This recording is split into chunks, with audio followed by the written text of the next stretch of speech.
Hello, my name is Harley Pollock. I am 17 years old. I go to a drama college called Kappa. And this is episode 1 of me writing a stage play for Epic, the musical.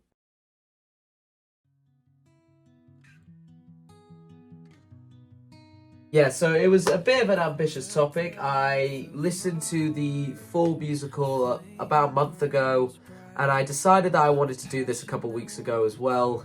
I know it was a bit of an ambitious task, but I decided to give it a go, see how it goes, and hopefully I don't lose my mind. Fingers crossed. So the way that this is going to work is every time I finish a saga, or every time I finish a big portion of songs and I want to show you an update, then I'll record a video and I'll post it. That's how these episodes are going to work. I'm going to do one draft of the full thing, and I'm then going to go over it with other perspectives and other, smart brains when it comes to this kind of stuff, because obviously I'm not the smartest when it comes to these kind of things, but I'm going to try my best. I feel like I'm going to try my best. If you want to follow me on this long, treacherous journey, then please subscribe and leave a like down below. I hope that you don't hate me by the end of this. I hope that you like what I do. And with that being said, let's jump right into it. Also, excuse my my voice today because I've got a bit of hay fever, so my nose is a bit sniffy today. But I hope you don't mind that anyway. So the way it's going to work is I'm going to go song by song, and I'm going to tell you how I've staged it, what decisions I've made, why I've made it, how it sounds with the music. And yeah, if you have any ideas, then please tell me. I'm open to any criticism because I know I'm not an expert when it comes to this kind of things. So I'm going to first tell you how it's going to begin. What's the stage going to look like when you're walking into a theatre, what's it going to look like?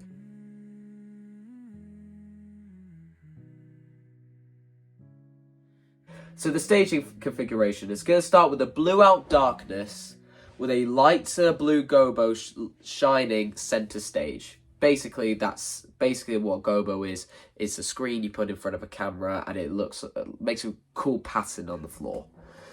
And right, here we go. So a projector screen covers a large portion of the backdrop, which most theatre productions already have because they like having animated backdrops. And here's something that you might not have expected. A staircase looping around the back of the stage in an upwards horseshoe shape. Basically, so it's in a horseshoe shape, like a U, but it goes up, round, and then comes back down with a glazed railing. And the reason why I did that was, well, for starters, for Just a Man, I wanted to show Odysseus holding the baby over somewhere with height, not just like a couple boxes, or not just like on the floor, because I don't feel like that would have been as powerful. So that's one reason I have it. Another reason I have it is because I might put, when it comes to God games and when it comes to future songs where gods or higher beings are involved, I'm gonna put them near that area because they are just higher beings and they shouldn't be on the same level as people like Odysseus. Even though Odysseus is considered to not be fully human in some depictions, but that's what I've gone for, and I feel like it looked good as well. So yeah, that's why I've got that. Below is a doorway with a chains attached to represent a drawbridge. And the reason why I've gone for a drawbridge is because it represents ancient royalty, because obviously Odysseus is a Greek king, for God's sake. And also another thing that I've incorporated, and the reason why I've done it, is because that it would make a good entrance, because I don't want them just coming from the wings, because that's not cool enough. You need, when it comes to god entrances, or when it comes to important character entrances, they need to have a good presence on stage. So when the drawbridge opened, you've got 2 lights either side, with spotlights and a smoke machine as well. So it literally looks like you're on a catwalk walking down the stage. You literally just entered stage with all this aura and smoke surrounding you. No matter what character you are, you look cool walking out. And that's what I really wanted, so that's why I've added that. And literally, for the rest of the stage, there's wooden scrap, there's barrels, and there's crates, filling the vacant spaces, basically representing past voyages and fatal explorations of past explorers, just to show how dangerous this journey is going to be. And we all know how dangerous this journey is going to be. And this is the bit where I feel like a lot of people will get confused, and this is why I want to explain it. In front of the drawbridge is the bow of a Greek boat. Now, if you didn't know, the bow is literally just the beginning bit of it. It's the pointy section. It's literally the front of the bow. If you were to look at a boat face to face, the bow, it would be the first bit of the boat.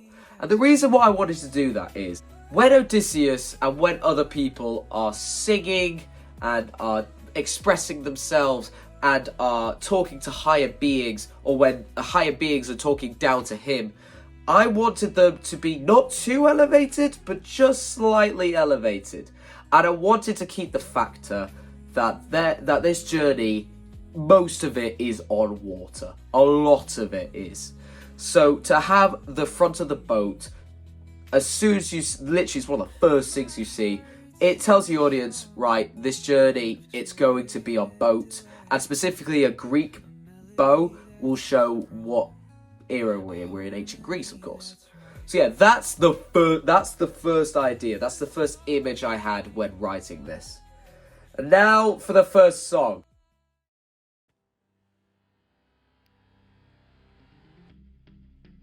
Right, bear with me here. So, here's the way how it's going to work. So, you've got the bow, right?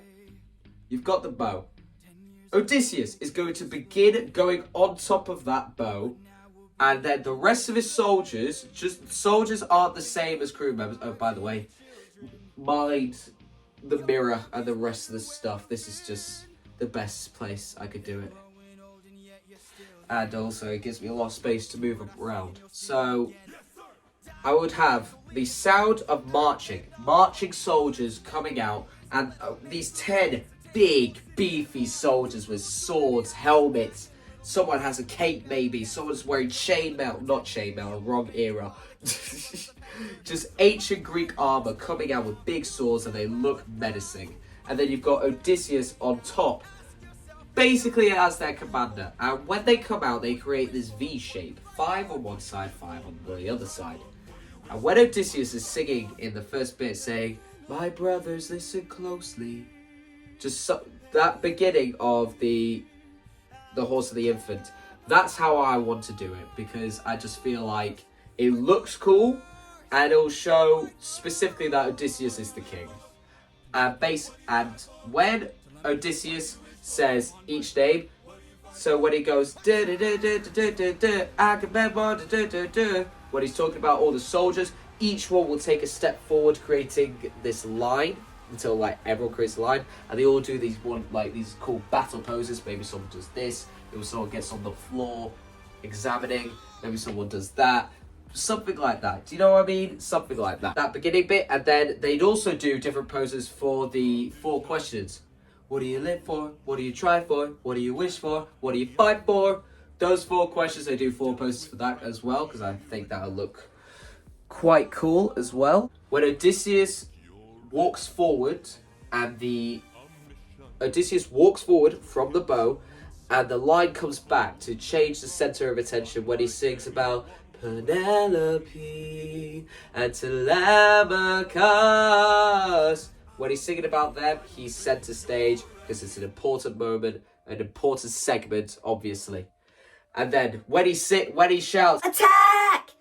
the lighting changes. So the lighting goes from blue to this washed red, orange, and yellow color. And all these Trojans, which are just other extra actors with swords and clubs, come on, and they're all fighting each other. It looks like an all-out war. And the colours are meant to represent the burning of Troy, just to show how much they decimated this place. Until it all stops, and Odysseus screams out in pain center stage. And then all the lights go off. All the fighters are frozen. They can't move. They're not moving. You can't see anything apart from Odysseus. It's a spotlight. It's black. And then you hear the eagle sound. And that's when Zeus comes from the drawbridge. Just all his aura, with all his smoke, comes out. Spotlight on him on top of the bow. And that's what he says. A vision. Do, do, do, do, do. La, la, la, la, la. Odysseus is looking out to the audience. All you can see is Odysseus and Zeus. And Zeus is there. He's got his arms out. He's talking like he owns the building. And to be honest, he probably does own the building because he's very arrogant and very powerful. So that's when they have their little conversation. And then when Odysseus says, "Say no more, I know that I'm ready," that's when the spotlight follows him. He goes up the staircase, the thing I mentioned earlier, and then at the top is a cot with a baby inside. And then that is when Odysseus realizes that the guy that he has to kill is a child. A baby child. And that's when the entire thing changes. We've still only got 2 spotlights, and that's when he's begging for Zeus to not let him kill him. And then Zeus says, "All you could choose is who's." That's when he turns around, he leaves, and it just leaves Odysseus with a spotlight. Literally nothing else. You can't see anything else. There are frozen fighters, but you can't see them. All you can see is Odysseus at the top of the staircase with a baby. And then that's the end of the song, The Horse and the Infant. So that's the end of the first song. Going into the second song.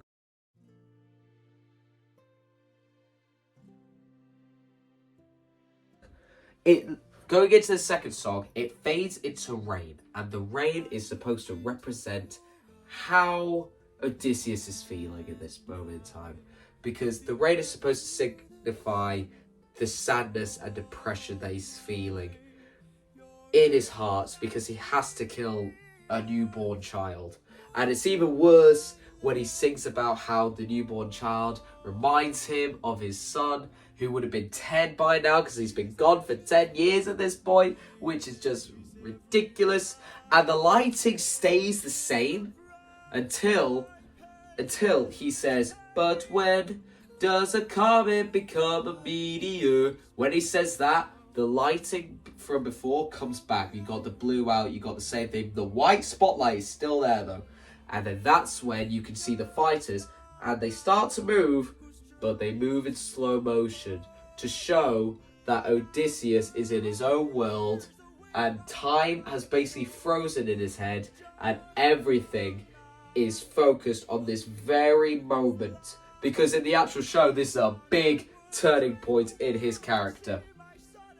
And then when he says, "When does a man become a monster?" When he says it the second time, that's when the fighters start to sing with him, like in the background. You can hear it when you're listening to the music.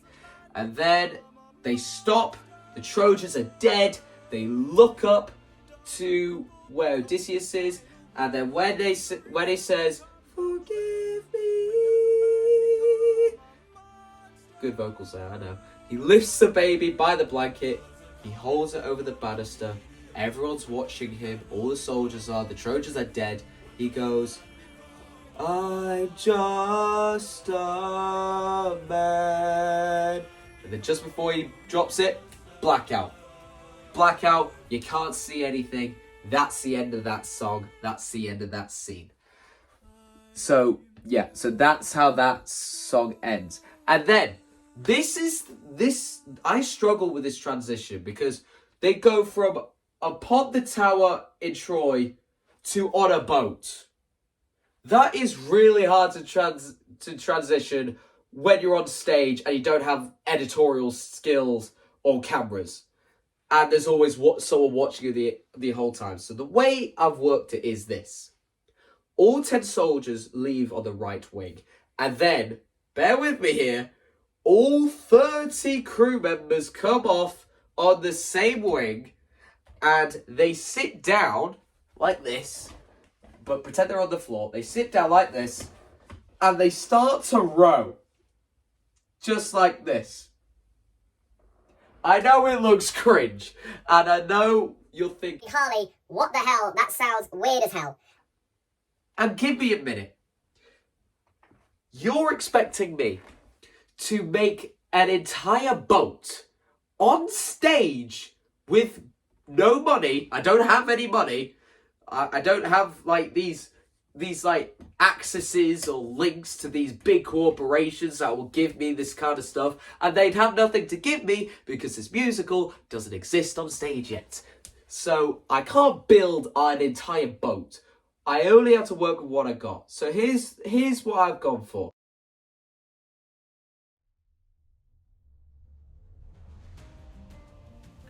The sound of waves can be heard crashing for around 10 seconds to allow everybody on stage. And it fades into the song when the boat structure is seen. And basically, all 30 men sit down, look like they're about to row. And there's 6 groups, 5 in each group, and they're made into this rectangular formation with a strip in the middle. And that strip is where Odysseus walks up and down in. So they're at the sides, and Odysseus walks down the middle, and that's how you see the boat. So I know it might not be as epic, ironic, as epic as you wanted it to be, but I'm just gonna have to work with it for now. So, moving on from that, they sit down, they're there, and then that's when Odysseus is walking up and down the strip, singing about the 600 men. And the lighting for this is a bit different. There is a cyan wash covering the entire center stage with a baby blue lighting only illuminating the middle strip. Just so you can see Odysseus a bit better than everybody else. And then he sings about his 600 men.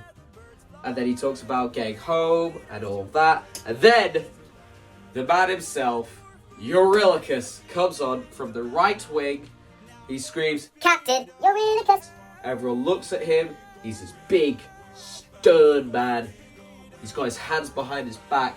He's there for business. He tells everyone to keep rowing. He goes up to Odysseus and says, 600 men. 600 men with food to eat. Something like that. Mouths to feast. Something like that. And then that's when he starts singing. And then they have their little moment. And then that's when Polites comes on the left-hand side. No one reacts to him because I feel like it'd be a funny thing if when Eurylochus comes on, everyone turns around and sees him and they're a bit scared of him. But when Polites comes on, no one reacts at all. It's Polites. You might even hear some groans under their tone because Polites is this nice, bubbly, jumpy guy that is just there for positivity while everybody else is exhausted, hungry, thirsty, and just wants to go home. This and Polites is just there trying to raise everybody's spirits, but instead of raising their spirits, they're actually annoying them the hell. I just think that would be hilarious. So yeah, he comes on, and then when he says look, he looks out to the audience, everyone turns to the audience, and they see this island in awe. You don't actually see the island, but you see their reactions. And their reactions, they're full of excitement. They're full of joy. They're like, yes, we can finally relax. We can finally take some shelter. We can finally get some food. And that's when Odysseus says everyone should wait here. He tells Eurylochus no to trying to invade. He says, Polites, gear up. You and I go ahead. You and I go ahead. And when Polites says, you and I'll go ahead, he looks back at Eurylochus and he gives him an L, something like that, just to agitate Eurylochus, because I've seen the memes online. I think that is absolutely hilarious and is right up Polites' street. And they have their little conversation, and then that's when that song ends. And that's the third song done of that saga. We've only got 2 more to go. As the actors walk off, the lighting changes, and this is where my creative skills comes into it. From the blue side of things, it turns to green, and then you have green spotlights on the wooden structures behind you, and the wooden structures is surrounding the already bow and staircase there. And it's all made out of wood, pretty much. It all looks like it's made out of wood. And you shine greenery on it to represent trees, to represent bush, to represent grass. All of it. Just so I don't need to make these stupid looking outlines of a tree that you just slide on the sides. That looks so dumb. I feel like this would look a lot better. So from the boat to the forest, I'd have a brief couple seconds of sounds of wind blowing through trees and birds chirping, like the intro to Jungle Book, the movie Jungle Book specifically, where all you hear is woodlands, and it just sets the tone of where they are. They're not on a boat anymore. It's just Polites, it's just Odysseus. They're in a land of unknown. It's a bit ominous, but it's also a bit friendly because nature. Yeah, something like that. And then it comes to one of my favourite songs, Open Arms.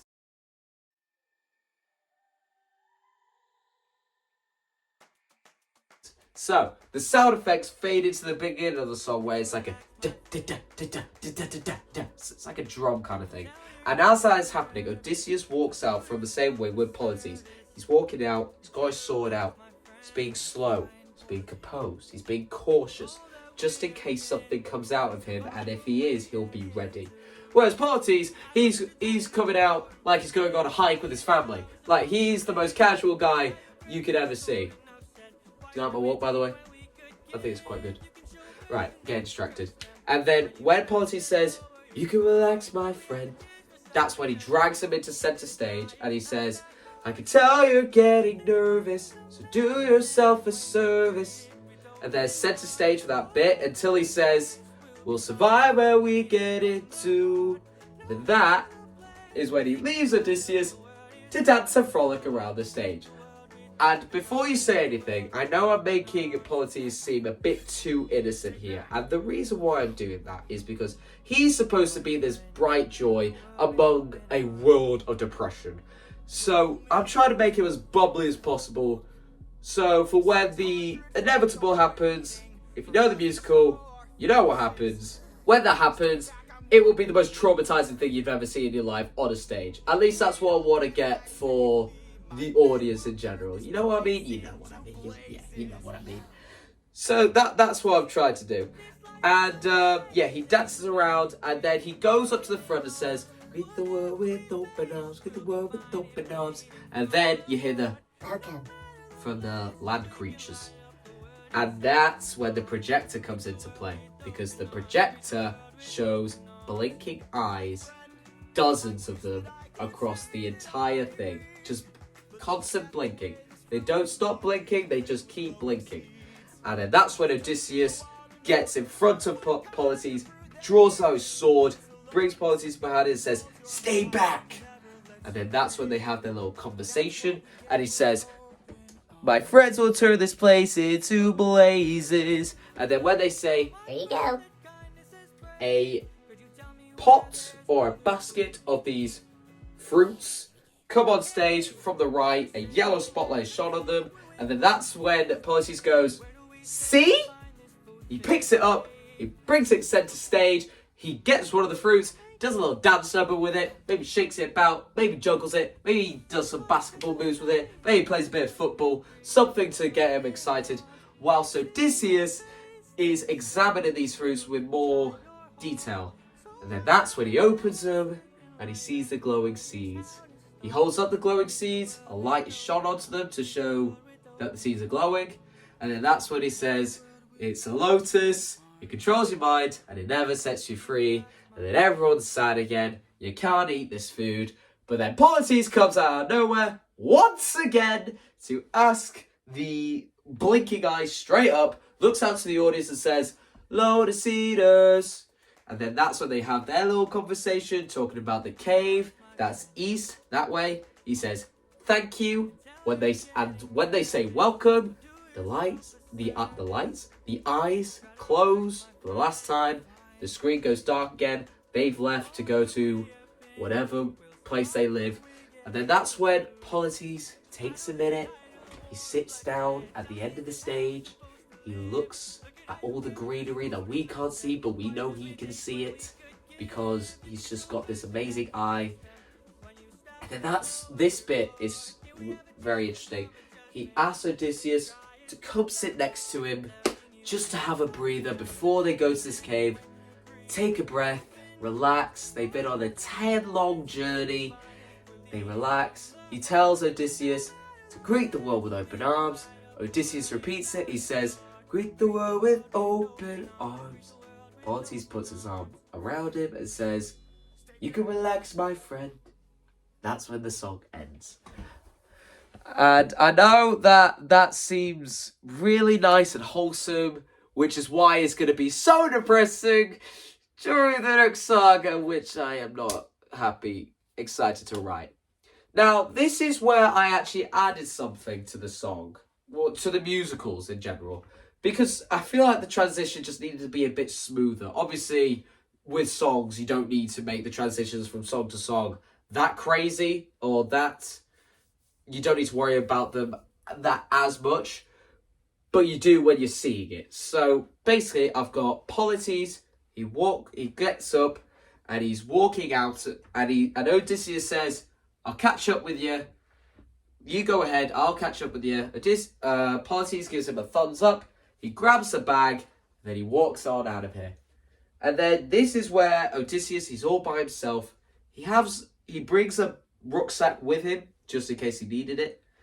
And that's when you see him putting the lotus fruit in the bag that he eventually uses later. He then walks off stage, but he stops because he hears the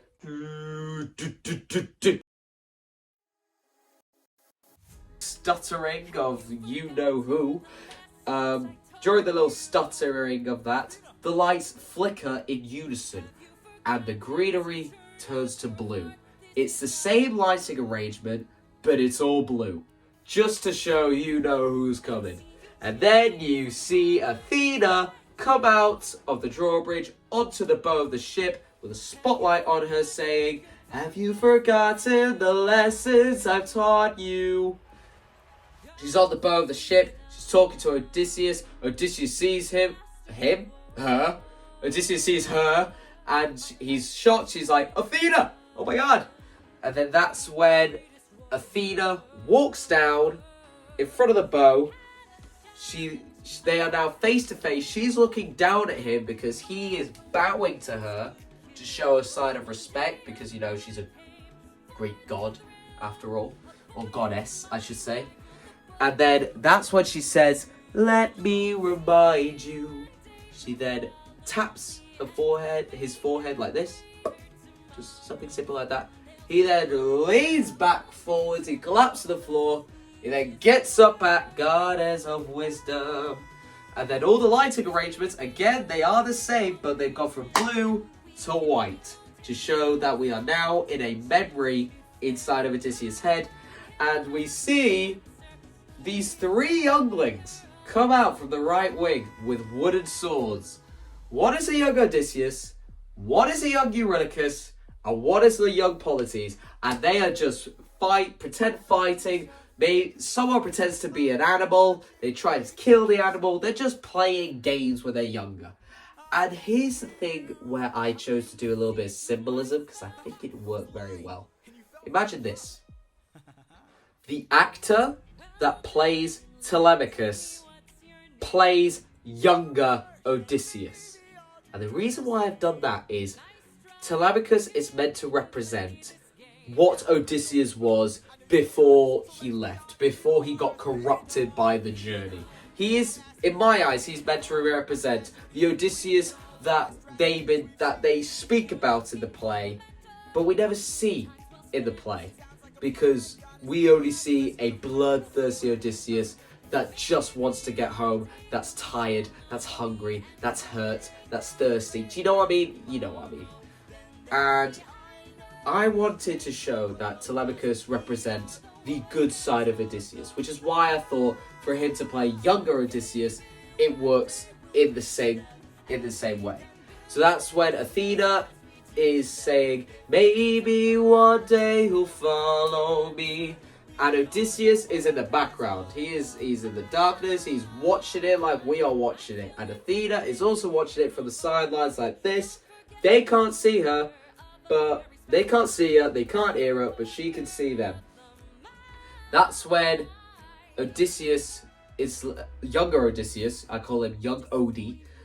Is all alone. He then hears Athena singing, and he notices that. She doesn't notice it, but he notices that. And then that's when Polites and Eurylochus, the younger versions, they walk off stage, and he's like, show yourself. I know you're watching me. Show yourself. And the reason why I've done that is because I feel like it'd be really, really interesting if Odysseus noticed Athena much earlier than we actually thought. Just to show how smart he is, how intelligent he is, even at this age. Because I think that is a reason why Athena chose him to be the warrior of the mind. And then that's when Athena comes out from her little hiding spot, and then they have their little interaction, and then, bear with me here, you might hate this, don't judge me on this, but bear with me here. When Lil Odie is saying, don't be modest, I know you're goddess, so let me be honest, you are Athena. That bit, she's got a mask on. She takes that mask off because it's like covering her eyes a little bit. You see the whole of her face. And then when that happens, a disco ball comes from the top, descends down, a light is shone at it, and it's spinning around with those lights while Lil Odie is jumping around saying, badass in the arena, I'm master in the arena, the best strategies we've seen. And the reason why I've done that is, for that bit of the song, it sounds so much like it's a concert, and it builds you up like you're at a concert to go, yeah, woo! And I wanted to emphasize that so much, and I wanted to make Athena this bright character in this moment in time. Obviously, she's not throughout the whole thing, but this bright character at the start to emphasize that she might seem a bit rude and a bit mean and a bit evil in other scenes, but she is a good god. She is a great god. She is a good goddess that has helped this little child become the warrior he is now. And I wanted to add the disco ball because I feel like in this little bit, Lil Odie is fanboying on another level. Fangirling, you could say. And he's just dancing like he's on a dance floor. So the disco ball makes a lot of sense in that. I hope you don't hate me, but that's what I went for. So I like it. Some other people who I've told also likes it, so you're just gonna have to deal with it. Okay, and then that's when they have their little interaction. Sounds like a plan, goddess and bear, best friends, we'll see how it ends. Okay. And then they have their little sing-song, and that's when Odysseus comes from the shadows, then maybe he starts vibing to the music. Again, they can't see him, he can't see him, Lil Odie can't see him because, you know, it's a memory at the end of the day. Only Athena can interact with it. And then Lil Odie goes off. And then Athena turns back around. The lighting goes back from white to blue. Same lighting formation. And then that's when they have their little conversation before Athena leaves. Athena, while she's singing, walks back to the drawbridge. She touches the boat with her hand. She looks back and goes, don't disappoint me. That's when she leaves. And then the lights flicker again. Da, da, da, da. The greenery comes back. Odysseus is dazed, left alone, and you can tell the expression on his face. It's stern, it's dark, it's menacing, just to show that all the progress that Polites made in the last song is all out the window because Athena just came in and ruined all of that and threw it in the bin. And then that's when Odysseus walks out on the left wing, and then that's the end of Saga 1, the Troy Saga. Now, that took me around 5 hours to write, and 5 hours to come up with as well. But I feel like it's good. There are some things where I've had to make my own ideas, and if you don't like those ideas, then you can tell me if you have better ones, and I might incorporate them if I like them. But for now, I'm going to keep it the way it is, and the next time you see me is me talking about arguably one of the most heaviest sagas in the entire musical, the Cyclops Saga. And stay tuned on how I show a massive giant of a Cyclops in the Cyclops Saga. Stay tuned on how I'm going to do that. I already have a way I'm going to do that, but you're just going to have to wait and see. Anyways, thank you so much for listening to this first recording. I hope that a lot of people get to see this. If you don't, then it's fine. You'll see the full musical maybe one day.